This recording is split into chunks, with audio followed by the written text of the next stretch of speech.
KPCC അധ്യക്ഷൻ K സുധാകരന്റെ നടാലിലെ വീട്ടിൽ കൂടോത്രം നടത്തിയതായുള്ള ആരോപണത്തിൽ വിവാദം പുകയുന്നു. നടാലിലെ വസതിയിൽ കണ്ടെത്തിയ വസ്തുക്കൾ രാജ്മോഹൻ ഉണ്ണിത്താന്റെ സാന്നിധ്യത്തിൽ പുറത്തെടുത്തു. അപായപ്പെടുത്താൻ ആരോ ചെയ്ത കൂടോത്രമാണിത് എന്നുള്ള രീതിയിലുള്ള ശബ്ദ സംഭാഷണങ്ങളാണ് പുറത്ത് പ്രചരിക്കുന്നത്. എന്നാൽ ഈ വിഷയത്തിൽ ഇതുവരെ സുധാകരൻ കൂടുതൽ പ്രതികരിച്ചിട്ടില്ല.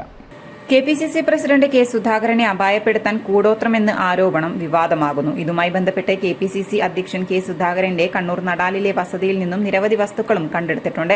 എം പി എന്ന നിലയിൽ പോലീസ് സുരക്ഷയുള്ള ഈ വീടിന്റെ കന്നിമൂലയിൽ നിന്നാണ് രൂപവും തകിടും കണ്ടെത്തിയിട്ടുള്ളത്. തുടർന്ന് കാസർഗോഡ് എം പി രാജ്മോഹൻ ഉണ്ണിത്താന്റെ സാന്നിധ്യത്തിലാണ് വസ്തുക്കൾ പുറത്തെടുത്തത്. കെ സുധാകരന്റെ കണ്ണൂരിലെ വസതിയിൽ നിന്നുള്ള നിർണായക വീഡിയോ ദൃശ്യങ്ങളും ശബ്ദ സംഭാഷണങ്ങളും മാധ്യമങ്ങൾക്ക് ലഭിച്ചു. സംഭവത്തിന് പിന്നാലെ ശാരീരിക അസ്വസ്ഥതകൾ നേരിട്ടതായും ഉയരുപോകാതിരിക്കുന്നത് ഭാഗ്യമെന്നുമുള്ള കെ.പി.സി.സി അധ്യക്ഷന്റെ ശബ്ദ സംഭാഷണവുമാണ് പുറത്തു വന്നിട്ടുള്ളത്.